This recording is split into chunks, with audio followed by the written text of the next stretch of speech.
47명 있도록 합니다.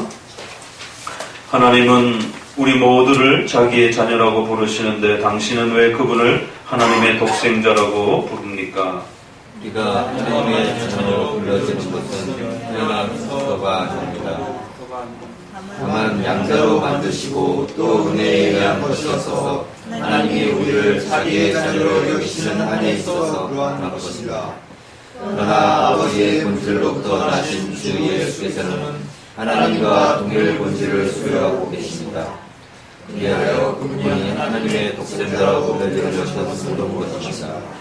왜냐하면 그분만이 본질적으로 아들이시기 때문입니다.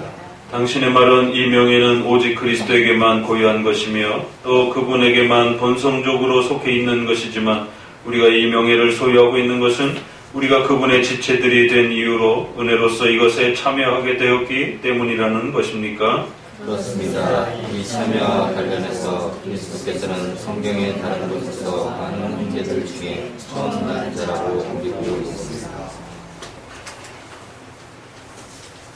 사도신경의 가장 중요한 복음의 핵심이라고 하는 이제 예수 그리스도가 누구이신가, 또 그 예수님이 세 가지의 선지자직, 제사장직, 왕직이라고 하는 세 가지의 직무를 우리의 구원을 위해서 행하시는 중보자로서 또 어떤 일을 행하셨는가, 바로 이 두 가지를 정확하게 잘 이해하게 될 때에 바로 우리는 구원의 또 이러한 영광스러운 또 은혜를 맛보게 되는 또 귀한 이제 첫 걸음에 서게 된다라고 이렇게 가르치고 있습니다.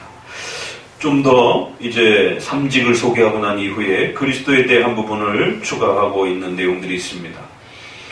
하나님 우리 모두를 자기의 자녀라고 부르시는데 왜 우리가 특별히 예수님을 하나님의 독생자라고 불러야 되는가? 바로 하나님의 아들 주 예수 그리스도 이렇게 표현하기도 하고 또 그 하나님의 아들이라는 표현을 하나님의 독생자, 그래서 하나님의 아들, 성자, 독생자 이런 표현들이 예수님과 관련된 중요한 이름으로 소개가 되고 있습니다. 그러면 왜 특별히 예수님을 향해서 독생자라고 이렇게 불러야 되는가?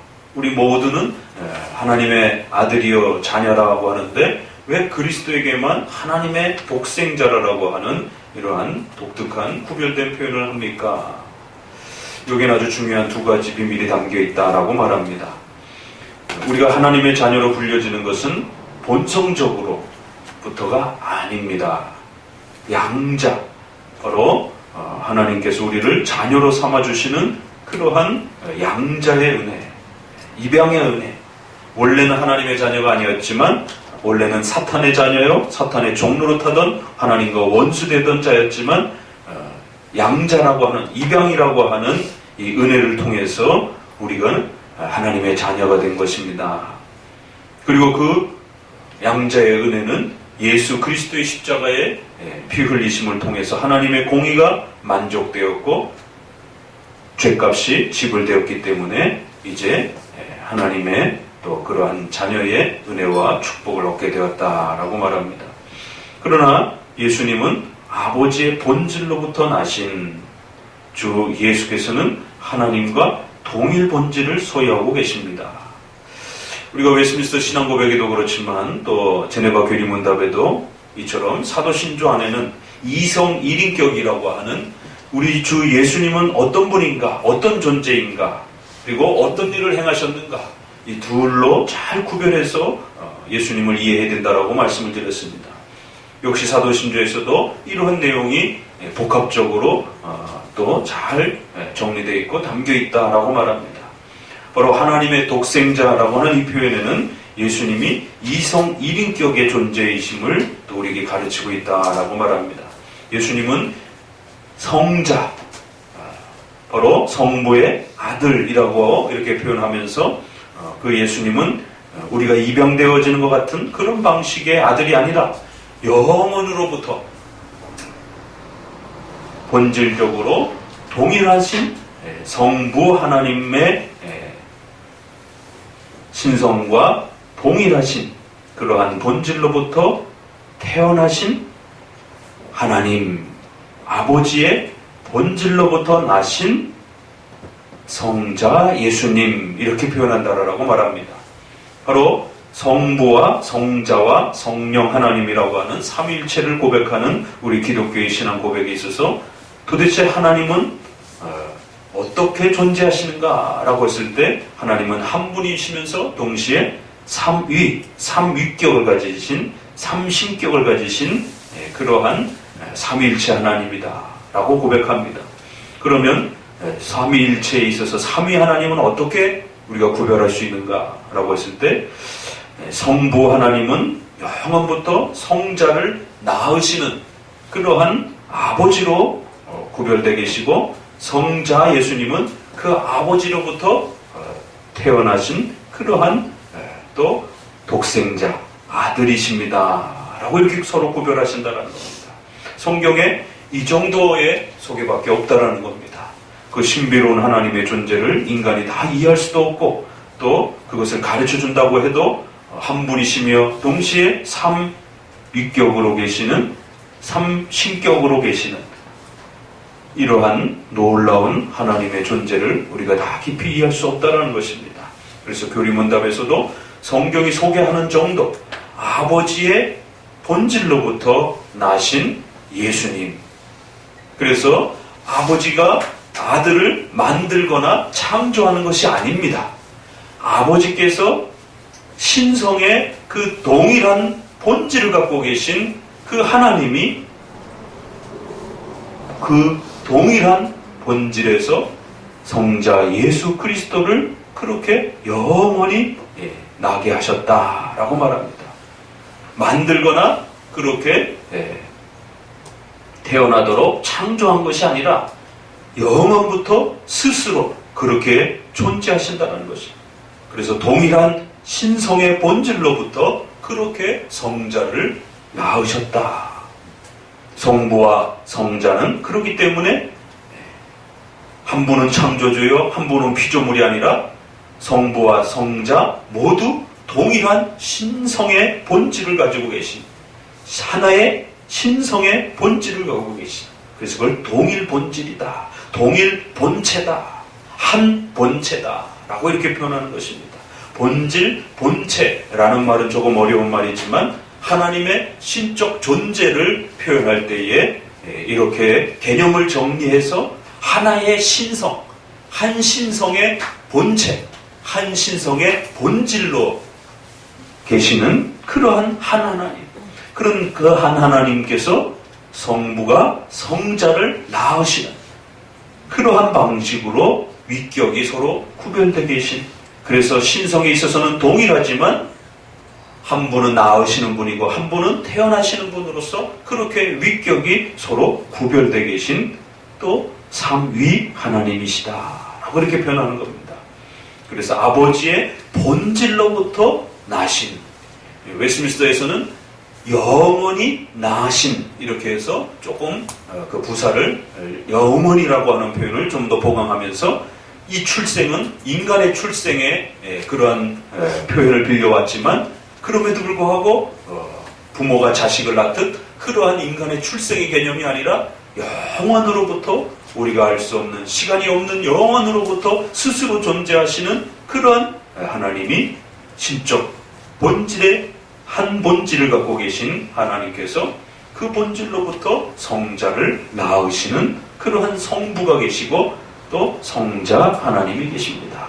그래서 독생자라고 하는 표현에는 바로 스스로 그렇게 처음부터 존재하신 그 그리스도의 고유하고 놀라운 그 그리스도의 존재의 위대함과 특별함을 나타내주는 그런 표현이다라고 이렇게 고백하고 있는 겁니다. 하나님의 독생자라고 불려지는 것은 옳은 것입니다. 왜냐하면 그분만이 본질적으로 신성의 동일한 그러한 본체를 가지고 계신 그러한 성자 하나님이시기 때문입니다.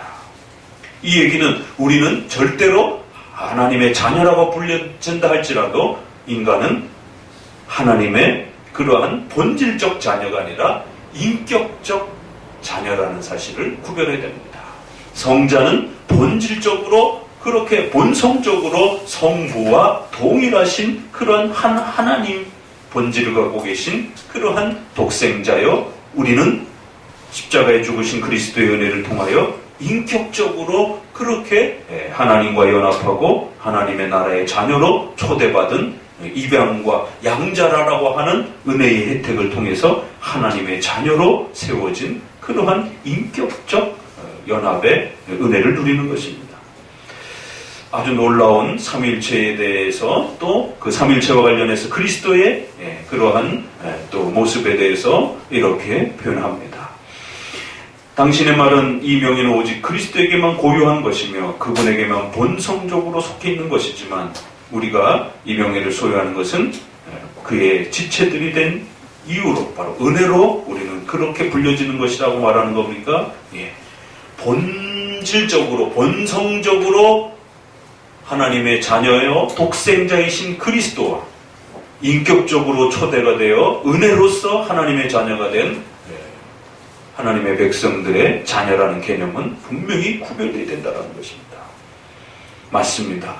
이 참여와 관련해서 그리스도께서는 성경의 다른 곳에서 많은 형제들 중에 처음 난 자, 그래서 장자라고 이렇게 불리고 있습니다.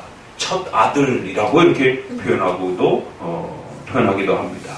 그래서 예수 그리스도는 바로 신성을 가지고 계시는 바로 하나님이시요, 그 하나님이 인간의 죄를 짊어지시기 위하여 이 땅에 십자가에 못 박혀 죽으시는 육신의, 또 성육신의 이러한 인성을 취하셔서 구원의 십자가의 희생을 치르셨다라고 말합니다. 이처럼 그리스도는 한 인격 안에 신성과 인성을 가지신 그러한 분으로서 구원과 중보자의 역할을 우리를 위해서 행해 주신 분이십니다 라고 고백합니다. 이처럼 삼위일체와 예수 그리스도에 대한 이 고백은 초대교회로부터 지금까지 가장 중요한 기독교의 핵심이요 본질적 또 그러한 기초임을 꼭 명심하셔야 됩니다. 여기로부터 기독교는 바로 출발하고 여기로부터 모든 또 토대가 확립되는 것입니다. 비록 이러한 표현들이 오늘 한국 기독교에 있어서는 이러한 가르침들이 반복적으로 가르쳐지지 않았기 때문에 매우 낯설고 힘들고, 아니 예수님을 믿으면 되지 왜 굳이 예수님을 이렇게 자세하게 표현할 필요가 있는가 라고 따질 수도 있습니다. 그러나 오늘날은 이단들조차도 예수님을 믿는다라고 하기 때문에, 더더구나 오늘 성경 본문에서 이제 우리가 만나게 된 귀신들조차도 예수님을 하나님의 위대한 자입니다라고 고백할 정도로 그렇게 예수 그리스도에 대한 고백이 남발되고 있다는 거예요. 그렇기 때문에 우리 기독교에서 구원받을 수 있는 그러한 신앙 고백으로서 예수 그리스도가 누구이신지에 대한 정확한 고백을 이렇게 바르게 정립하고 지켜내야만이 우리 자신의 구원의 부분에서도 확신할 수 있고, 또 사탄의 수많은 그러한 또 이단의 도전에 대해서도 우리가 구별하고 분별할 수 있는 또 지혜를 갖게 되는 것입니다. 그래서 적어도 예수 그리스도를 우리가 사도신조에서 끊임없이 독생자, 그 외아들라고 이렇게 표현하는 이러한 이유에는 바로 예수 그리스도가 누구이신지에 대한 삼위일체적인 이러한 분명한 이해와 고백을 끊임없이 또 우리는 고백하고 지켜가고 있기 때문에 예수님을 이렇게 그 외아들, 독생자, 또 하나님의 유일하신 아들, 요즘에 최근에 사도신조 번역된 부분에서는 유일하신 아들, 이렇게 약간씩 번역은 차이가 있지만 바로 내용은 성부의 본질로부터 동일한 본질을 갖고 계신 바로 그러한 본질로부터 나신 성자 하나님이라는 이러한 중요한 그리스도에 대한 존재와 또 모습을 고백하는 아주 중요한 표현이라는 사실을 다시 한번 마음에 잘 간직해 두시기를 주의 말씀으로 권면을 드립니다. 기도합니다.